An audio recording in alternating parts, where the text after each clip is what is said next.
एक मिनिट सुधाकर ऐकून घे भाऊ, मग ऐकून घे. त्या पाय सुधाकर, इथं काही मी गवत उपटून भारे बांधायला आलं नाही. तुम्हाला जर माऱ्या करायच्या होत्या तर मग तिकडेच करायच्या होत्या, इथं यायचंच नव्हतं. थोडीच तसं म्हणालो मी. ऐकून घे इथं माहिती केस काही पावडर लावून पांढरे झाले नाही. तुला जर वावराच्या वाटणीमध्ये काही अडचण असेल तर आपण पुन्हा सगळे पाहुणे बोलू आणि त्याचे देखता पुन्हा वाटण्या करू आपण. माया देखता एकदा तुमच्या सगळ्याच्या वाटण्या झाल्या की म्हणजे मी मोकळा आणि तुम्ही मोकळे. मग हे पाय सुधाकर, उगा भांग पेल्यावाने करू नको. तुझ्या बाजूने बोलणार नाहीत म्हणजे तू काही दिलं जत्र सापडला नव्हता. तू बी त्याच्या रक्तातलाच आहे, आला का लक्षात? मग माझ्या हिशोब जेवढं येते तेवढं द्या म्हणा मला. त्याच्यासाठी सगळ्या पाहुण्याची बैठक करायची आणि त्या बैठकीत जे ठरल ते तुला मान्य करणं लागेल. मग माया म्हणायला पटलं तर मान्य करेल मी, ना सगळ्याचं मान्य करेल. हे पाय सुद्धा करो उगा छटाक भर राहण्यासाठी सगळ्याच्या विरोधात जर तुला जायचं असेल तर मग तसं सांग. त्या हिशोबाने मग मला कार्यक्रम करता येते. मग काय करायचं तर अख्ख्या जिल्ह्यात जेवढं शेत नसेल त्याच्यापेक्षा जास्त शेताच्या वाटण्या केलेल्या आहेत मी माया देखता, आला का लक्षात? त्यामुळे जास्त शहाणपणा करू नको. पुन्हा बैठक बोलू आपण, सगळ्याला बोलून सगळ्या पुन्हा वाटण्या होतील, त्या तुला मान्य करणं लागतील.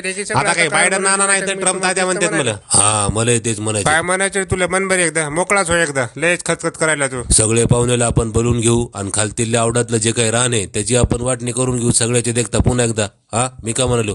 होय तात्या, सगळ्या रानाची वाटणी करायची गरज नाही, खालतील आवडातल्या रानाची वाटणी करू.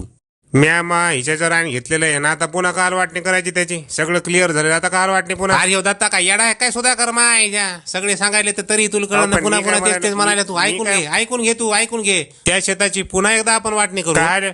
काल म्हणजे अरे अख्खा धुरा कोरला गिरतो त्याचा.